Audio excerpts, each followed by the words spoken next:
All right, today we are diving deep into one of the most powerful tools in personal finance, how to build an 800-plus credit score. Now, I know it sounds like some exclusive elite club, but honestly, getting in might be way simpler than you think. So let's start with this right here, because it's the whole point. Financial leverage, it's not just some buzzword. It means your good habits give you real, actual power. Think about it. When lenders see you as a super low-risk person, they literally start competing for your business. They'll offer you their best products, their lowest interest rates, their highest limits. It's how you finally make your money start working for you instead of the other way around. So here's our game plan for today. First, we're going to talk about why this score is such a big deal. Then, we'll break down the exact formula, the 5 factors, and we're going to focus in on the 2 that matter most.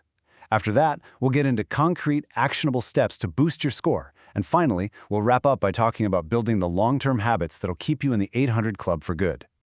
Okay, first things first. We have to bust the biggest myth out there. You do not need to be rich to have a fantastic credit score. This has almost nothing to do with how much you earn.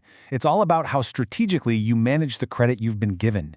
And when you get that strategy right, the payoff is huge. I mean, we're talking about lower interest rates that can save you tens, even hundreds of thousands of dollars on a mortgage. We're talking about getting instantly approved for loans and getting access to those premium travel credit cards with amazing perks. It all adds up, giving you some serious financial credibility and power. You know, to win any game, you've got to know the rules. And for credit, that rulebook is the FICO scoring model. Your score isn't just some random number a bank pulls out of thin air. Nope, it's calculated using a very specific formula that looks at 5 key areas of your financial life. And here they are. Just look at this for a second. Payment history, a massive 35%. And right behind it, credit utilization at 30%. Add those 2 together, that's 65% of your entire score. This is the whole secret right here. If you can just master these 2 things, you've already won most of the battle.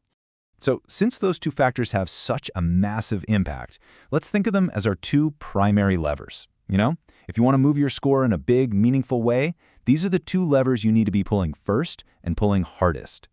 Lever number 1 is the absolute bedrock of your score. It is non-negotiable. I can't stress this enough. A single payment that's 30 days late is like a wrecking ball to your score. And that damage, it sticks around on your report for 7 years. So perfection here isn't just a nice goal. It's a hard requirement for getting into the 800 club. So how do you guarantee perfection? It's simple. You take yourself out of the equation.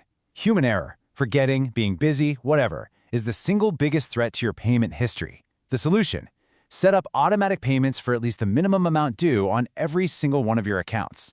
This creates a foolproof safety net that makes sure you are never, ever late. Okay, let's move on to our second major lever, credit utilization. Now, it sounds kind of technical, but trust me, it's a really simple ratio. Let's say you have a total credit limit of $10,000 across all your cards. If your combined balance is $3,000, your utilization is 30%. That's it. Simple, right? So what's the target for an elite 800-plus score? It's this number right here, under 10%. Now, you hear a lot of advice to keep it under 30%, and that's fine. But people in the 800 club, they consistently keep their reported utilization in the single digits. This is probably one of the biggest secrets to unlocking that top-tier score. Now, a quick but really critical point on another part of your score, the length of your credit history. The best way to think about it is that your oldest account is like a financial anchor. The longer that anchor has been down, the more stable your score is. That's why one of the biggest mistakes people make is closing their oldest credit card, even if they don't use it anymore. Don't do it. You're basically cutting the chain to your anchor. Okay, so we know the rules of the game now. We know what we need to focus on. So let's talk tactics. What can you actually do, starting right now, to strategically improve your score? Well, there are a few really effective methods you can put into practice immediately. But first, just a quick reality check on how long this takes. If you're already in the 700s, you could hit 800 in as little as 6 months if you're really focused.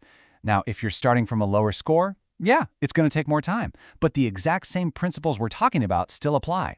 This whole thing is a journey of consistency. So here are some power moves you can use.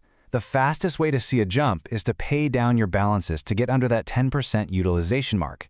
You could also ask a family member with great credit to add you as an authorized user on an old card. This lets you kind of piggyback on their good history. And this is so important. Check your credit report regularly for errors. Finding and disputing inaccuracies can give you a massive and well-deserved boost. This brings us to what I think is the most important mindset shift of all. Getting and keeping an 800-plus score isn't about finding some secret hack or a temporary trick. It's about building simple, powerful, and sustainable financial habits. It really is the classic story of the tortoise and the hare, right? We're not looking for a quick fix that gives you a temporary bump. We're building a rock-solid foundation of consistency, discipline, and patience. This is a long-game strategy, not a bunch of short-sighted moves. If you only take away one thing from all of this today, please let it be this. The entire strategy boils down to executing on the fundamentals with flawless consistency. Pay your bills on time every single time. Keep your balances super low. And just be patient. That's really it. And why do we even bother with all this? We do it for this. When you have an excellent credit score, the cost of borrowing money plummets. A mortgage, a car loan, a loan to start a business, all of it becomes cheaper. And when money is cheap, your ability to go out and seize opportunities gets so much bigger. So I'm going to leave you with this question to think about.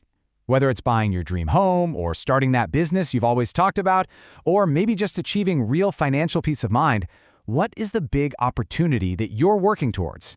Because that is the real power behind the number.